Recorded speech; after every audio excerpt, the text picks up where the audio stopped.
Olá para todas e para todos. Vamos continuar a nossa disciplina de Sol 552 de Alquímica de Superfície, continuando a tratar do assunto de tratamento estatístico dos dados, né? A gente viu na aula passada sobre as medidas de posição, de dispersão e estávamos falando das medidas de distribuição, especificadamente assimetria e curtose. Agora vamos falar de outras medidas que são igualmente importantes, que são os percentis e os quartis. Os percentis e os quartis são muito simples a sua interpretação. Basicamente, o percentil é a gente quebrar os dados, é a gente fracionar os dados em porções de percentual. E esses percentuais, geralmente, eles são extraídos em 10 e 90%. Então, o que a gente faz ao calcular uma medida de distribuição através dos seus percentis? A gente pega toda a série de dados que nós temos. Esses dados eles são organizados em ordem crescente, então dos menores valores para os maiores valores, e a gente estabelece frações desses dados. A fração 10 e a fração 90.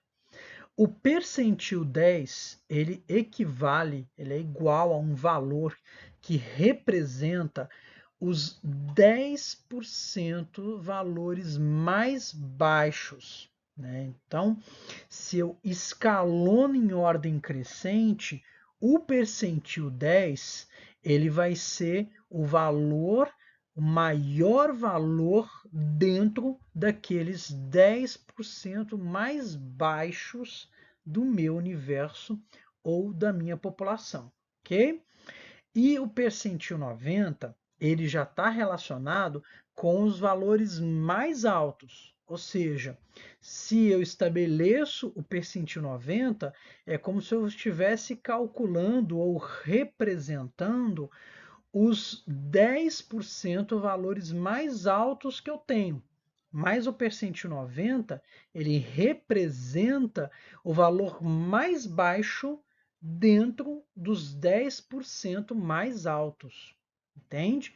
Então, se a gente fosse pensar, por exemplo, no teor de ferro, vamos falar que eu fui a campo, coletei várias amostras, o percentil 10, ele é o valor mais alto dentro do percentual de 10% das amostras com valor mais baixo, e o percentil 90, ele é o valor mais baixo dentro daquele 10% de amostras com valores mais altos, ok?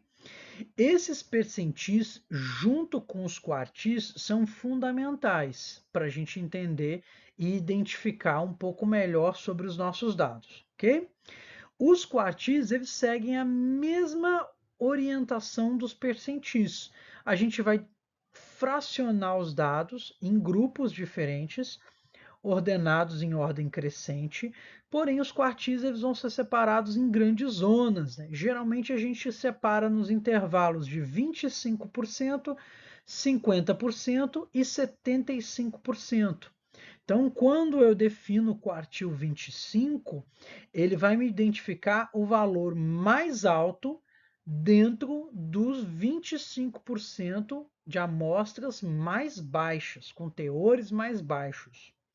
O quartil 50, ele vai separar justamente os meus dados em dois grupos diferentes. 50% com valores mais baixos, 50% com valores mais altos. Tanto que o quartil 50, ele é igual à mediana. E a gente também tem o quartil 75, que ele vai separar os meus dados naquele intervalo de 75% mais baixos ou 25% mais altos.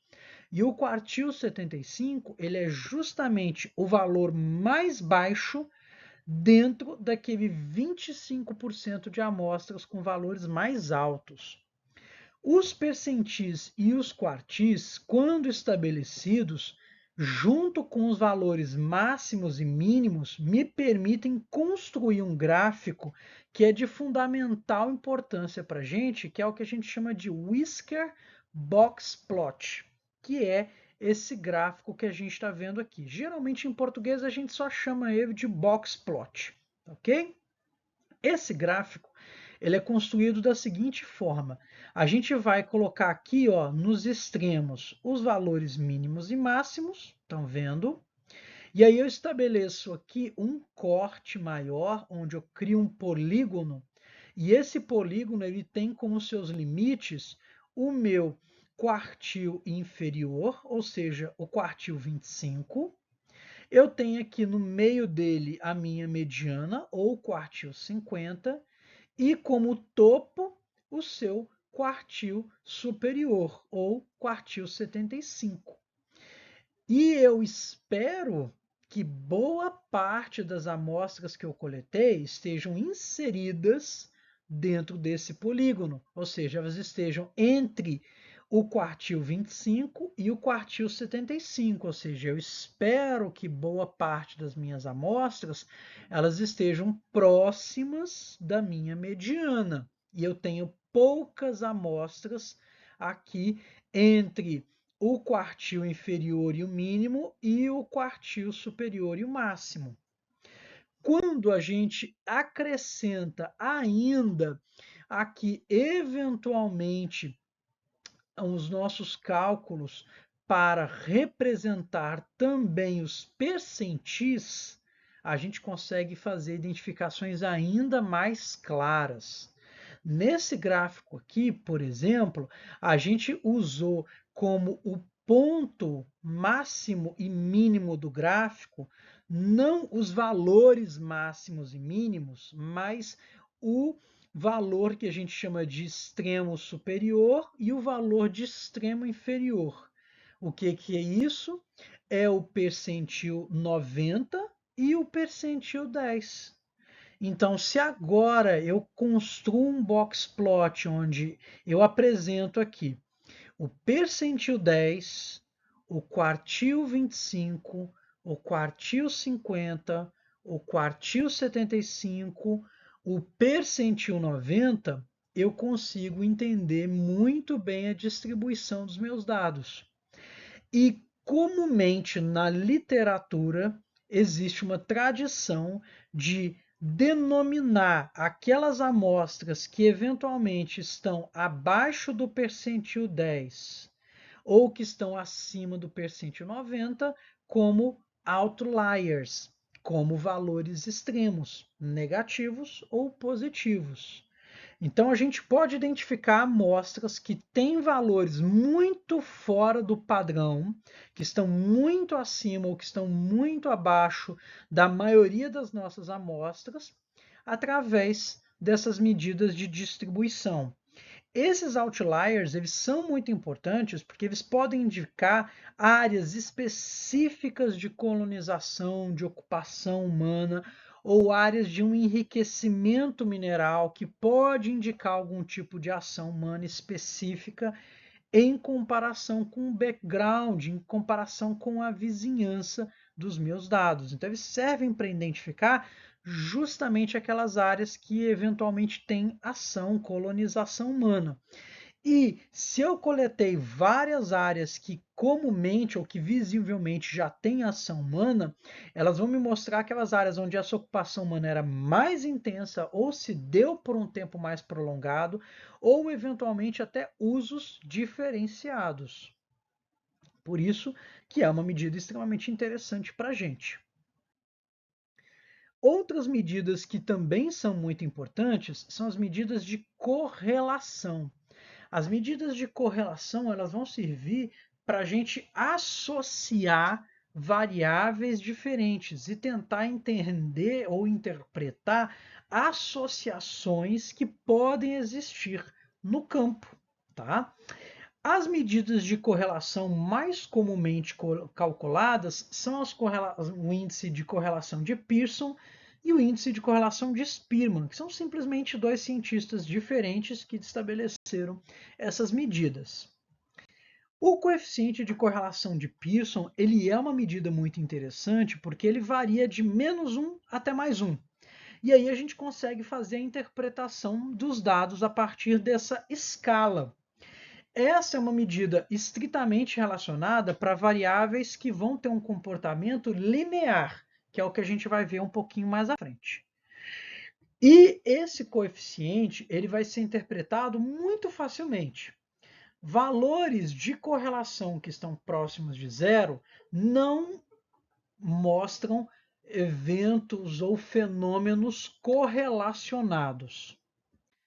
Valores que apresentarem índice negativo, né, -2, perdão, -0,2, -0,5, -1, indicam fenômenos que têm comportamento antagônico ou fenômenos que estão correlacionados negativamente.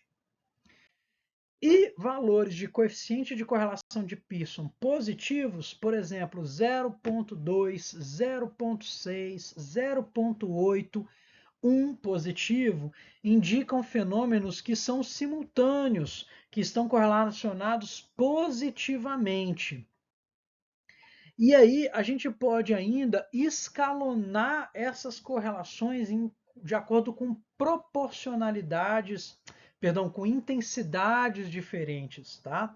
Sendo aquelas correlações mais próximas de +1 e mais próximas de -1 mais perfeitas, mais fortes, e aquelas correlações mais próximas de zero mais fracas.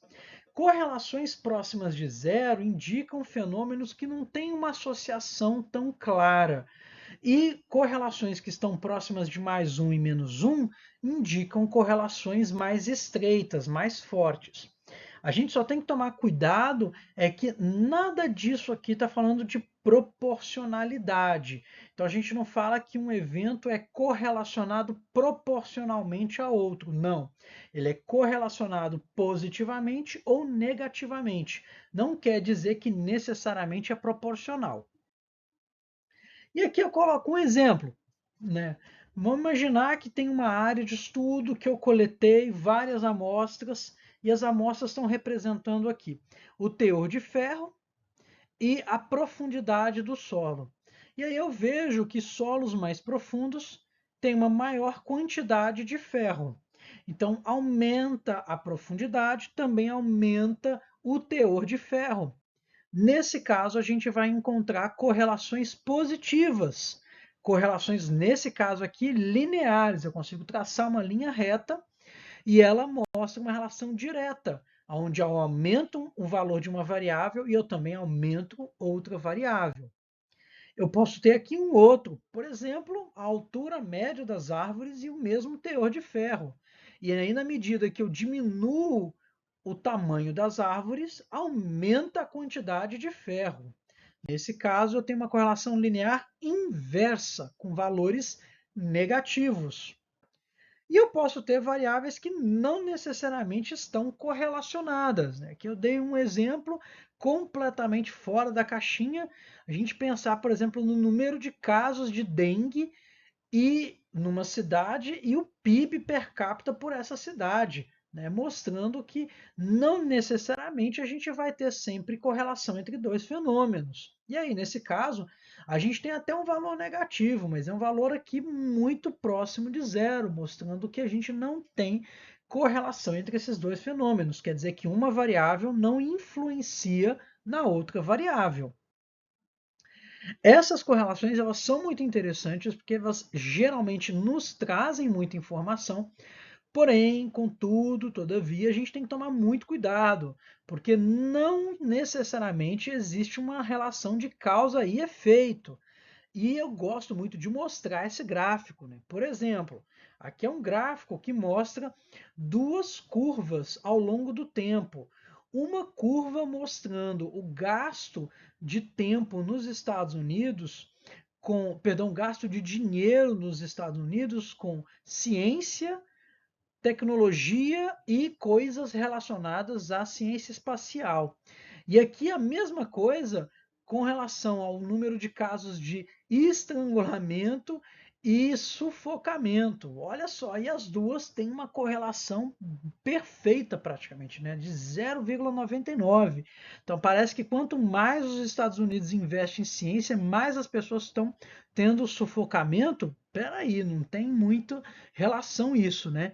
Então a gente tem que tomar cuidado que eventualmente essas correlações elas podem estar mostrando simplesmente associações que ocorrem no local, é uma medida estatística, né? A gente que tem que realmente ter um pouco de maturidade para avaliar se essas coisas vão ter correlação ou não, tá? Então tem que tomar muito cuidado que não necessariamente expressam relações de causa e efeito.